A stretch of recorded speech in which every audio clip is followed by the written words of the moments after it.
Savitri silks చేనేత వస్త్రాల అద్భుత ప్రపంచం. సంప్రదాయం స్టైల్ ఒకే చోట.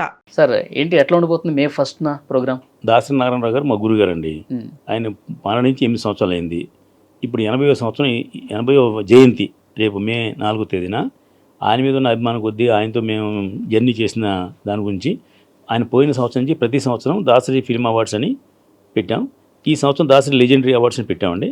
దీంట్లో ఏంటంటే ముఖ్యంగా తమ్మారెడ్డి భరద్వాజ్ గారు, రేలంగి నరసరావు గారు, అలాగే మన జర్నలిస్ట్ ప్రభు గారు మెయిన్గా మా ముగ్గురు మాకు committee members, awards committee members. నేను దానికి ఫౌండర్ చైర్మన్ని. నేనేంటంటే ప్రతి సంవత్సరం ఎవరు ఉన్నా ఎవరు లేకపోయినా మధ్యలో కొంతమంది వస్తూ ఉంటారు, ఎక్కడో ఫంక్షన్ చేస్తూ ఉంటారు, వెళ్ళిపోతూ ఉంటారు. మనం ఏంటంటే ఒక స్టాండర్డ్గా ప్రసాద్ ల్యాబ్లో ప్రతి సంవత్సరం మేము 4వ తారీఖున మేము 100%గా ఫంక్షన్ చేస్తాం దాసరి అవార్డ్స్. ఎందుకు చేస్తున్నాం? దీంట్లో స్వార్థం ఏంటంటే దాసరి గారు లెజెండరీ డైరెక్టర్, ఇండస్ట్రీ అంతా శాసించిన గొప్ప వ్యక్తి. ఆయన మా గురుగారు, మా పాలకొల్లు. నేను ఆయన దగ్గరతో చాలా అనుబంధం ఉంది మాకు. ఆఖరి రోజుల్లో 3-4 సంవత్సరాలు ఇద్దరం కలిసి రోజు సాయంత్రం 6 అయితే గురుగారు ఇంట్లో ఉండాలి మేము అందరం. అలాంటి సాన్నిహిత్యం ఉంది బట్టి ఆ గురుగారు రుణం తీర్చుకోవడం కోసం ప్రతి సంవత్సరం మీకు ఫంక్షన్ చేస్తున్నామండి. ప్రతి సంవత్సరం ఒక్కొక్క రకంగా మేము అవార్డ్స్ ఇస్తున్నాం. ఈ సంవత్సరం ఏంటంటే 50 సంవత్సరాలు ఇండస్ట్రీ టచ్ చేసిన వాళ్ళకి ఎన్నుకుని వాళ్ళకి ఇస్తున్నాం. అంటే డైరెక్టర్స్ తరపున ఒక పిఎన్ రామచంద్రరావు గారు 50 సంవత్సరాలు పూర్తయింది, ఆయనకి ఇస్తున్నాం. అలాగే రోజారామణి గారు 50 సంవత్సరాలు ఇండస్ట్రీకి వచ్చి పూర్తయింది, దాటింది కూడా ఆవిడకి ఇస్తున్నాం. అంటే భక్త ప్రహ్లాద నుంచి ఈవేళ వరకు ఆవిడ డబ్బింగ్ ఆర్టిస్ట్గా, హీరోయిన్గా రకరకాల పాత్రలు మీకు తెలుసు కదా, అన్నీ చేశారు ఆవిడకి ఇస్తున్నాం. ఇది కాకుండా బెస్ట్ హైందవ సంస్కృతిని కాపాడే చిత్రంగా అఖండ 2 దర్శకుడు బోయపాటి సీన్ గారికి ఇస్తున్నాం. అలాగే ఆ చిత్రానికి హైందవ మతం గురించి అద్భుతమైన డైలాగులు రాసిన బోయపాటి సీన్ గారికి ఇంకో అవార్డు ఇస్తున్నాం. అలాగే ఉత్తమ వినోదాత్మక చిత్రం కింద మనశంకర్ వరప్రసాద్, దానికి ఆ నిర్మాతకి దర్శకుడికి ఇస్తున్నామండి. దర్శకుడు అనిల్ రావుపూడి గారికి, నిర్మాతలు సాహు గారిపాటి అండ్ సుస్మిత కొణిదెల గారికి అవార్డ్స్ ఇస్తున్నాం. ఇలాగేంటంటే మన వాట్ ఇస్ ద బెస్ట్ అని తీసుకుని గుణశేఖర్ గారి యుఫోనియా అనే సినిమా వచ్చింది, అది ఉత్తమ కథా చిత్రంగా దానికి అవార్డు ఇస్తున్నాం. ఆ నిర్మాత ఇద్దరున్నారు, ఆయన అమ్మాయిలు, గుణశేఖర్ గారి అమ్మాయి అనమాట, గుణ యుక్త అని ఇంకో అమ్మాయి ఉన్నారు, వాళ్ళిద్దరికి అవార్డులు ఇస్తున్నాం. ఇలాగా ఒక 26 మంది లెజెండరీస్కి మనం ఈ సంవత్సరం అవార్డ్స్ ఇస్తున్నాం. యాజ్ డీజ్గా ప్రసాద్ ల్యాబ్లో మే 1వ తారీఖు ఇస్తున్నాం. మే 1వ తారీఖు ఎందుకు ఇస్తున్నాం అంటే మే 4వ తారీఖు గురుగారు పుట్టినరోజు. మేము గత 4 సంవత్సరాలు మేము మే 4వ తారీఖు ఇచ్చాం. 5వ సంవత్సరంలో ఏం చేశారంటే దర్శకుల సంఘం వాళ్ళు ఒక ఎన్నికల్లో మనకి ఒక దర్శకుడు డే, మనకి ప్రతిదానికి ఒక డే ఉంటుంది కదండి, అలా ఒక దర్శకులకు ఒక డే కావాలి. ఆ డే ఎవరంటే దర్శకరత్న దాసనారాయణరావు గారు పుట్టినరోజు 4వ తారీఖు కాబట్టి ఆ 4వ తారీఖునే దర్శకుల డే పెడదామని నిర్ణయించుకుని వాళ్ళు ఒక అద్భుతమైన ఫంక్షన్ చేసి ఆ రోజు నుంచి 4వ తారీఖు చేస్తున్నారు. ఇండస్ట్రీ అంతా మేము కలిపి చేస్తాం, ఇది నా ఒక్కడి సొంతం కాదు. ఈ డబ్బునే ఖర్చు పెట్టుకున్నా ఇండస్ట్రీ అంతా కలిపి వెళ్తున్నాం. ఒక దర్శకుల సంఘం, ఒక నిర్మాతల సంఘం, ఒక ఫిల్మ్ ఛాంబరు, ఒక మా అసోసియేషన్, ఒక ఫిల్మ్ ఫెడరేషన్, వీళ్ళందరూ కూడా దీంట్లో మెంబర్స్ అండి. వీళ్ళందరినీ కలిపి వెళ్తున్నాం కాబట్టి 4వ తారీఖు వాళ్ళకి ఇచ్చాం డే అని ఇంపార్టెన్స్ ఇచ్చాం కాబట్టి మనం మే 1కి వెళ్ళాం. మే 1 దగ్గరికి ఏంటంటే మనకు కార్మిక దినోత్సవం అండి. దాసనారాయణరావుకి కార్మికులన్నా కూడా ప్రాణం. ఆయన నిర్మాత, దర్శకుడు, రైటరు, ఈ నటుడు అన్నీ అయినా కూడా కార్మికుల పక్షపాతం అంటారు ఆయన. ఎందుకంటే కార్మికుల వైపు అంత బాగా చూసేవారు.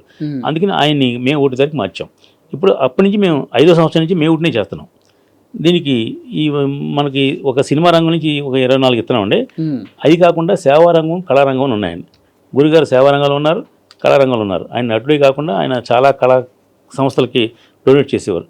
అందుకని దాని నుంచి ఒక 26 మందికి ఇస్తున్నాం. దాంట్లో ఒక వంశీ రామరాజు గారు ఇండస్ట్రీకి వచ్చి ఆయన వంశీ బర్క్లీ అవార్డ్స్ని పెట్టారు గతంలో, అది 50 సంవత్సరాలు దాటింది. దాసనారాయణరావుతో ఆయనకు మంచి అనుబంధం ఉంది, అందుకు ఆయనకు ఒక అవార్డు ఇస్తున్నాం.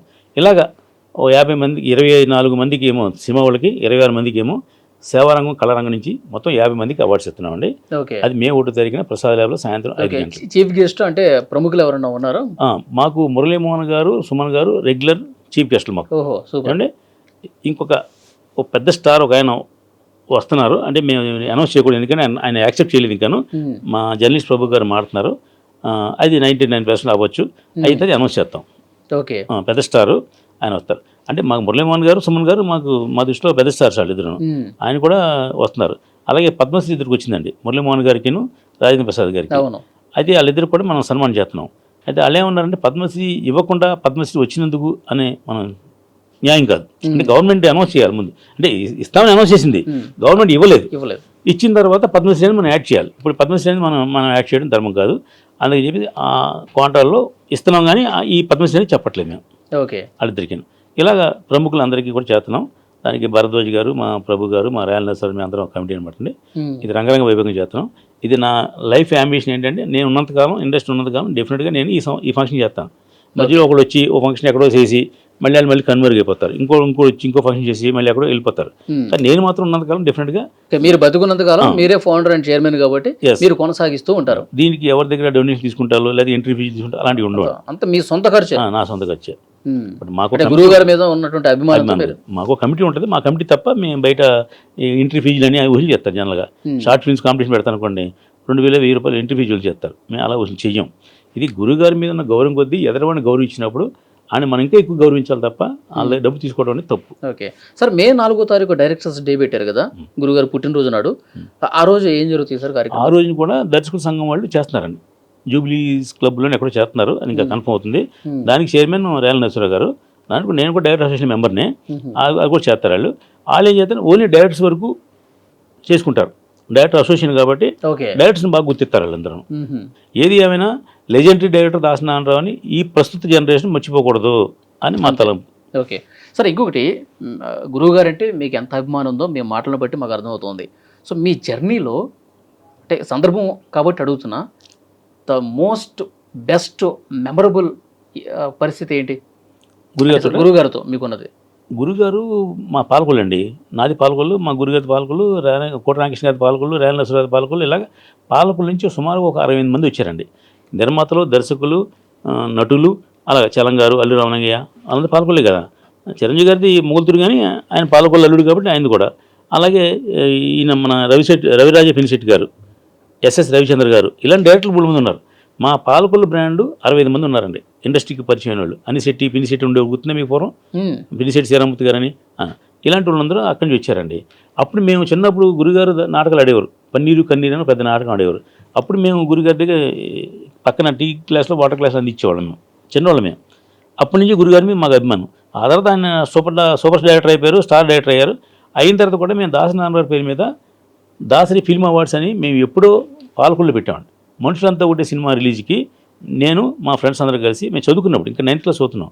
చదువుకున్నప్పుడు మనుషులంతా ఒకటే సినిమా రిలీజ్కి ఆ రోజు అప్పట్లో ఏంటంటే థియేటర్లో రిలీజ్ రోజున మేము జెండాలు కట్టి స్వీట్లు గీట్లు పంచిపెట్టేవాళ్ళం. దాన్ని అభిమాన సంఘం అంటారు. అది అభిమాన సంఘం పెట్టాం. దాసరి కల్చర్ యూనిట్ అని అభిమాన సంఘం పెట్టాం. భారతదేశంలో ఒక దర్శకుడి అభిమాన సంఘం పెట్టింది ఫస్ట్ మేమే. ఆ తర్వాత తమిళనాడులో ఎక్కడో బాలచంద్ర గారు పెట్టారు. ఇది చూసి కాదు కానీ తమిళనాడులో బాలచంద్ర గారు పెట్టారు. మేము అభిమాన సంఘం పెట్టిన తర్వాత దాసనారాయణరావుకి, అక్కినే నాగేశ్వరరావుకి, ఎన్టీ రామారావుకి ఎన్ని అభిమాన సంఘం ఉంటాయి, అలాగే 150 అభిమాన సంఘాలు పెట్టారు అన్ని ఊళ్ళలో. దాసనారాయణ మీద ఒక దర్శకుడికి అభిమాన సంఘం పెట్టింది మేము ఫస్ట్ని పాలకొల్లో మనుషులంతా ఒకటి సినిమా రిలీజ్ కండి. ఆ తర్వాత 100 పెట్టారు అనుకోండి. మేము ప్రతి మే 4వ తారీఖు పుట్టినరోజు గురుగారి దగ్గరికి వెళ్ళేవాళ్ళం. మేము ఆ ఇంట్లో పడుకునేవాళ్ళం. అంటే మాకు అప్పుడు హోటల్లో లాడ్జ్లో దిగేంత కెపాసిటీ లేదు. మద్రాసు ట్రైనింగ్ సర్కార్కి దిగతాం, గురుగారికి వెళ్ళడం, అక్కడే భోజనం చేయడం, అక్కడే పడుకోవడం. 4వ తారీఖు పుట్టినరోజుకి 2 రోజుల ముందు వెళ్ళేవాళ్ళం. పుట్టినరోజు అందరితో పాటు వేడుకలు చూసేవాళ్ళం, మేము వచ్చేవాళ్ళం. అది మాతో మాకున్న అనుబంధం. ఆ తర్వాత ఆయన మద్రాసు ఇండస్ట్రీ హైదరాబాద్ వచ్చినప్పటి నుంచి ఆయనకి మన ఎస్ బాస్ లాగా శిష్యులు మనం. ఆయనతో నేను డైరెక్షన్లో పనిచేయలేదు. నేను కోఆర్డినేటర్ కాదు, అసిస్టెంట్ డైరెక్టర్ కాదు, ఆయన నిర్మాత కూడా కాదు. ఆయనకి నేను కోటరామకృష్ణ క్లోజ్ ఫ్రెండ్. కోటరామకృష్ణ ఎక్కుంటే అక్కడ నేను ఉండేవాడిని. దాసనారాయణ ఏ సినిమా పనిచేస్తే ఆ సినిమా కోటరామకృష్ణ పనిచేసేవాడు. కూడా తొక్క చోట్లకి వెళ్ళి కూడా వెళ్ళడం తప్ప చూడటం తప్ప మాకేమీ సినిమా అనుబంధం లేదు. గురుగారితో అసలు మీరు సినిమాలో పనిచేయలేదు. గురుగారికి నాకు అది అనుబంధం అయితే ఉంది. ఎప్పుడు అది అయిపోయిన తర్వాత